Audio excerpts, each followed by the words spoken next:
One thing that I am far too obsessed with, and I talk about constantly on this channel, whether or not people like it or care about it, is Halo. I go on about it constantly. It's my favorite thing ever. It's my favorite franchise of all time. I love it more so than anything, franchise-wise. I mean, I like eating and drinking and not dying, but I also like Halo, and probably more. I'm obsessed with Halo, and I thought, what better time than the year that we could be receiving Infinite, and if it sucks, could be the last Halo game. We could be getting Infinite this year, so I thought, what better way to start the video? The best way to start the video was probably to swig Mountain Dew and have a camera that's poorly framed. What better way to start this year than a month into it? What better way to start the year than to make a video where I count down my favourite Halo games in order of great soreness, which is a word I just invented, which means better than great. I'll be putting it in the dictionary when a squirrel climbs up my ass. And so I'm going to be ranking where I think each of the Halo games position. Now, a disclaimer, you do still have to tell people somehow that this is opinion based. It's entirely based on my opinion. That opinion is of someone who is obsessed with Halo, who has spent far too much time playing Halo and not doing something important with their life. I have sunk thousands of hours into Halo, and this is the combination of all of those years of which one I had the best time with. I've played every Halo but one, and I will talk about that in the video. And so that is what I'm basing this on, but this is based on my experience, on the time that I've had with each Halo game. So bear that in mind, please. Before you start screaming at me and telling me that I've got a face that should be put on the back of a shoe, I would consider just doing something a bit different. I would consider bearing in mind that this is just based on what I think. And last time when I did the Call of Duty video just like this, I had some great comments that I genuinely had a great time reading about what people thought of the Call of Duty franchise and where they'll rank them to. So if you want to do that, then go ahead. If you played a lot of Halo games, then give me your list. I'm trying to be interactive with the audience so that people stay involved with my channel. If I do thumbs up, that means, how much money do I get from YouTube if I do a 2? So sit back, grab an energy sword, have a Cortana juice. That sounds like sex with Cortana. That's not good, is it? Sit back, enjoy the video if you do, and let me know what you think of the list, or just scream angrily and throw stuff at the screen. I mean, it's entirely up to you. And if you want to break a scream, I'm not going to pay for it. Gonna finish this Mountain Dew. I put so much vodka in this shit. Come on. At number 11, this is a game that I hadn't actually played, which is a terrible way to start the video, but there is a reason that I put this here. There are a couple of reasons. I think that this is interchangeable with number 10 in that they are incredibly similar games, and if you want, you can switch them around either way. It makes it sort of an empty number. But this, you know, it was a cash grab, and the fact that they even made another Spartan blank game after Spartan Assault was just, it's just so blind, you know, not knowing what your fans want. You clearly don't know what people want from your franchise when you make another iteration into a series that clearly nobody wants. But I'm going to move on to the next one so that we can talk about more of a tangible entry, and there's so much to say about that game. At number 10 is Spartan Assault. So Spartan Assault just sort of came out of nowhere, and it was not really something that anyone wanted or needed. And there's a very good reason for that, especially after you play it. It was this top-down Halo game that was just totally a cash grab, and it was used to sell a tablet that bombed, which was the Microsoft Surface. It was entirely invented just to push sales of that, and as a result of being that, it just had no substance at all. No real story. It was just slideshows, no cutscenes or anything like that. The narrative was just told through, you know, training missions.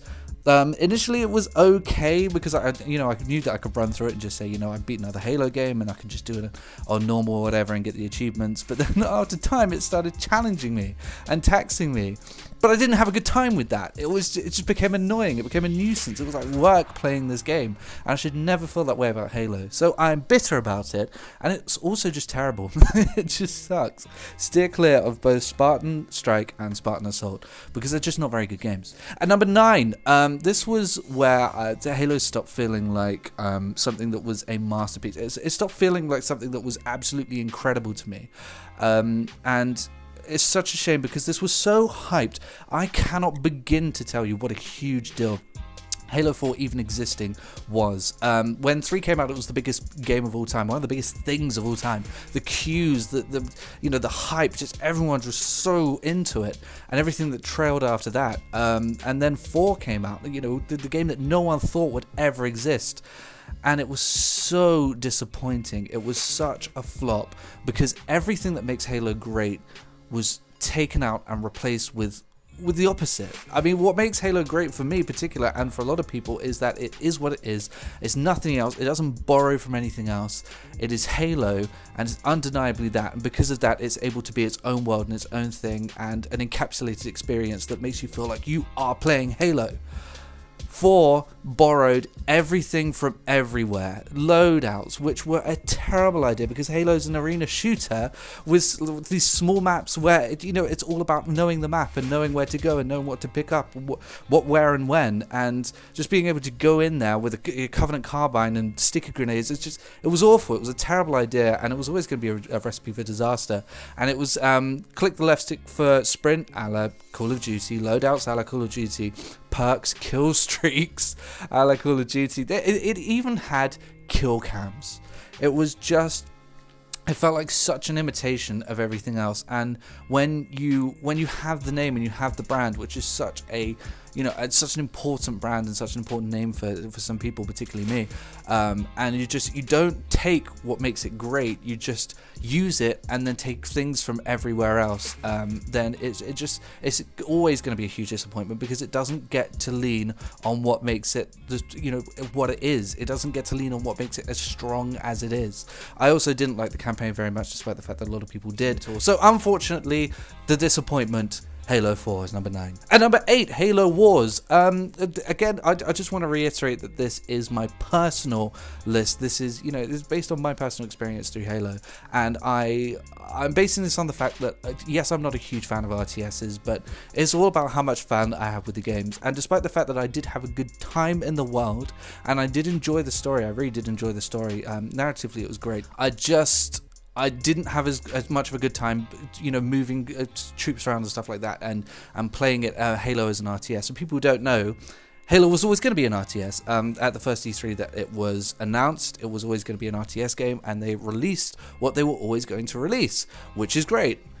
Unfortunately, although it wasn't Bungie, unfortunately, it wasn't for me, and I know that it wasn't for a lot of Halo fans, because you play Halo, you play an FPS experience because that's what it's become, particularly then when you're 3 games in. But it was still great. It was still fun. It just wasn't what I necessarily wanted to play and what necessarily a lot of people wanted to play. At number 7, I know a lot of people are going to crucify me for this and throw rocks at their screen, but this is Halo 5. People are just going to be so annoyed that I put it above certain things, but you can't please everyone. Look, despite the fact that the campaign was incredibly lackluster, and yes, it was missold to us, it wasn't this grand hunt between Locke and the Chief, and yes, you didn't spend as much time as you should be in the campaign with Chief. Look, I like Locke, I think Locke's great, but you can't just introduce someone and then throw them in and say, hey, you can't play as the character you love, you got to play as this guy instead. That was never going to end well, and it just confuses me to this day as to why they did that. But despite that, that is a key factor, but despite that, the multiplayer was a return to form. They took out all of the shit that they added to 4 that nobody liked, that made it something else, and it felt more like Halo than 4 did by miles. It still doesn't feel quite like the Halo that I used to play, and I think that might have something to do with the engine, but it did still feel more like Halo than 4 or just anything of recent years.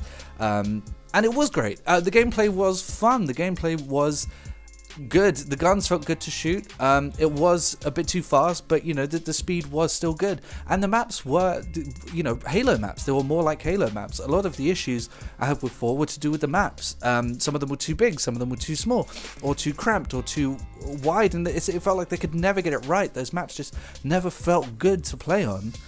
But in 5, they felt more like Halo maps. They were symmetrical. They were laid out in the way that Halo maps are.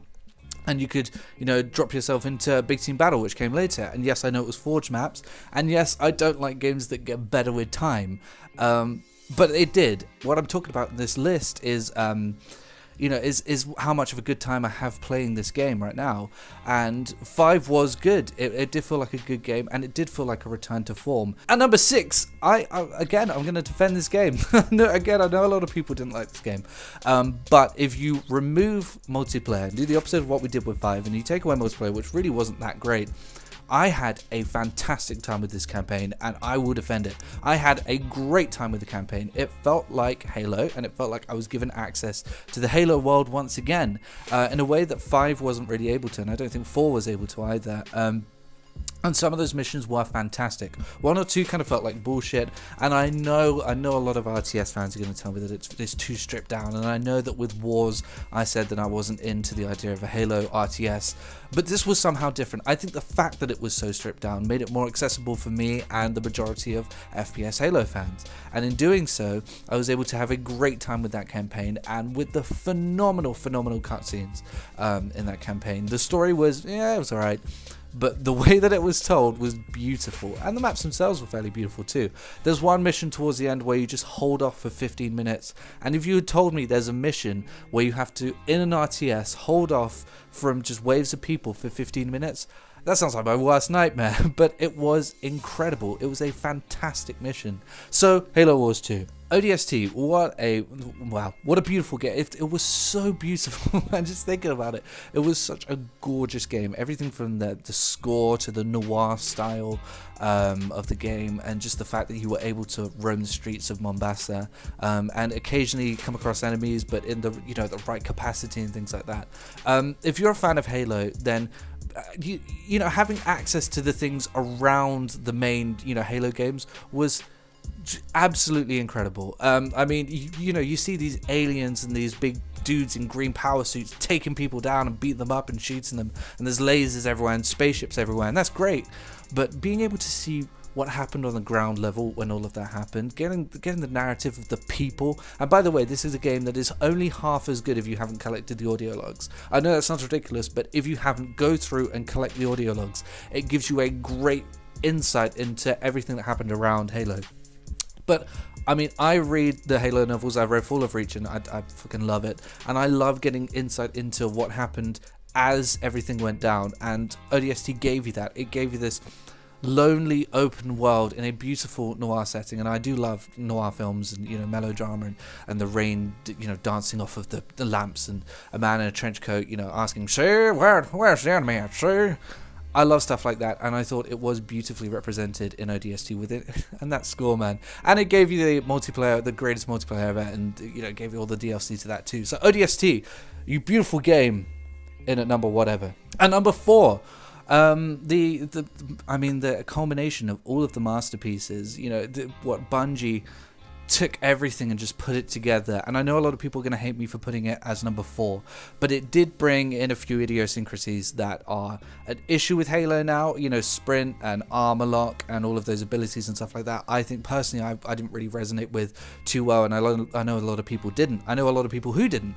However, it was a incredible, beautiful game with just a stunning narrative and just all-round campaign with characters who you did care about and you did follow through during the Fall of Reach. And as someone again who has read Fall of Reach, I think they did homage to it perfectly. And it was just the most packed game as well. It had everything. You got campaign, co-op campaign, multiplayer campaign matchmaking, firefight matchmaking, split screen firefight, all the multiplayer, which had a bevy of options, infection, your regular stuff, invasion, which they added to it. You got the theater, the forge, which was improved existentially, where you could make almost anything that you could put your mind to, and also the best menu in Halo 2. So it was incredible. It really was a masterpiece.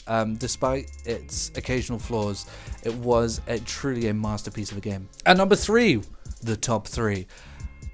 Halo CE. I love CE, and I think that what it managed to achieve, I know for the time, but still to this day, was just incredible, beyond anything that you can imagine. I mean, the world building they did with that game, making you care about an entire world around you, is something that I I don't think I've seen done better since. And this game is 18 years old, and I still don't think I've ever seen a game build a world and construct everything and make you care as well as CE did. Now, CE is full of flaws, which is why it's number 3. There are issues, and again, I put it as number 3 because when I go back and I play it, it's the one in Master Chief Collection, which I play like crazy. Aside for 4, the original trilogy, it's the one that I don't cling to, I don't reach for, and I don't really look forward to playing as much, and that's because it just is riddled with problems. Like there's a lot of sort of luck and randomness to it, like not being able to hijack things and things like that, and just being randomly blowing up and everything is a problem. And repeated assets and stuff like that, and some of the missions are too long, and 2 betrayals alone is enough for me to put this as number 3. But it was truly a masterpiece, and what it managed to bring to the table, especially with what was going on at the time, was just unbelievable. It was an incredible campaign that just plopped you into a universe, and you just felt it all around you, and it was fantastic. And number 2, I guess you're going to know what number 1 is now, as a flaw in the system. Anyway, it's Halo 2. If it was based on innovation alone, then maybe this could have been number 1, or I guess refinement alone, because this campaign, I mean, think of it like this: regenerating health came from Halo 2, multiplayer on a console came from Halo 2, lots of other things I'm sure too, and it fixed all of those little issues with Halo 1, and I think it had the best story of any Halo game, and I think of any game of all time. Some of the best cutscenes I've ever seen in my entire life, like the Arbiter being dragged through the court, the best opening cutscene to a video game of all time. I don't care what anybody in the world ever says, that was so exaggerated. It has the best opening to any video game of all time. That court scene, especially after you get, in Halo 1 you get this experience where they put you into the world and they give you a story and you care about it and you care about everything around you, which is amazing. The amount that they expanded on that, and the fact that they got the level of expanding it so perfectly. They introduced just the right characters with just the right power and influence, and the gameplay was improved, and I love the BR. BR is my favorite weapon of all time. But the profits, man, oh my god, they were so good in Halo 2. The story of the uprising and the brutes versus the elites, and then when they come together, just that narrative, the campaign was so phenomenal. And yes, it was long, but it felt like a journey. It really did feel like a journey that you took. And I actually liked switching between Spartan and the elite, well, the chief and the arbiter, and I just think that it was such a remarkable story. And if you've never played the Halo 2 campaign, then absolutely, I implore you, you've got to do it. It was such an innovation, and they fixed so much. You could hijack things now. The graphics were hugely improved, and the weapons were better. You could pick up an energy sword now, and you could dual wield now, and there were bosses and stuff like that. It was just such a fleshed out experience compared to 1, and the best campaign I've ever played in my entire life. So, number 1, fairly obvious now. Not much I could do about that. It's not just my favourite Halo game of all time, it's my favourite video game ever made. Halo 3 is the perfect video game, and I mean that. I genuinely, as a fan of FPS, as a fan of video games, of sci-fi, just everything, Halo 3 is the greatest game ever made, and there are a billion reasons why, and I think maybe I should do a video where I just talk about this, because I'm not going to have enough time. I don't want to waste everybody's time, but I could go on about it. So the campaign was almost as good as 2. It was so good. It was the fight back, the pushback against what happened in Halo 2, but it took you through tons of environments, and you got to take down 2 Scarab tanks after taking down 1, which still felt amazing. You got to take them down with a Spartan laser when you got to the top of the hill, and then you come back down, and all of the the flood come through, and everything's just destroyed, and you get to revisit places that you had just fought through again.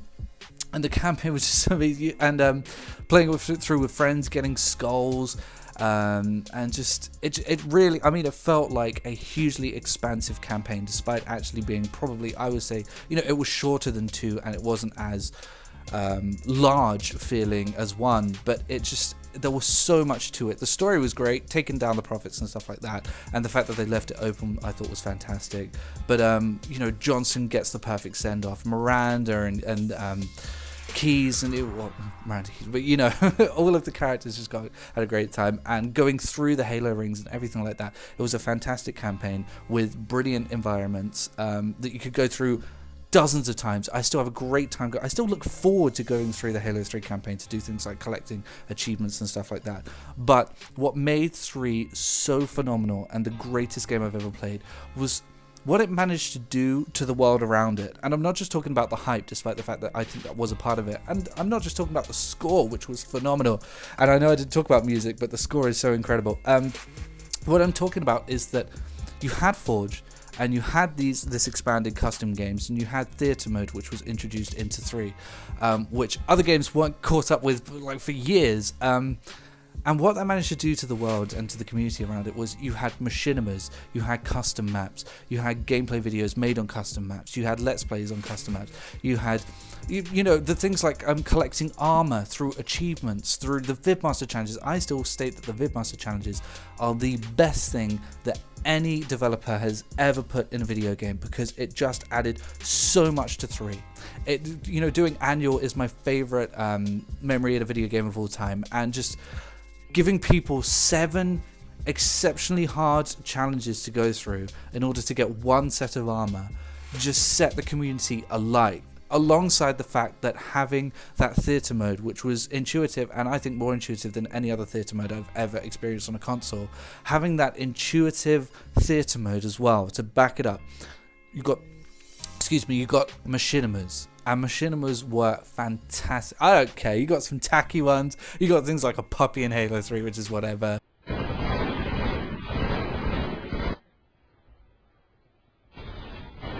Wait a sec. What the H? But you know, you got Red vs Blue, which was already established but became better.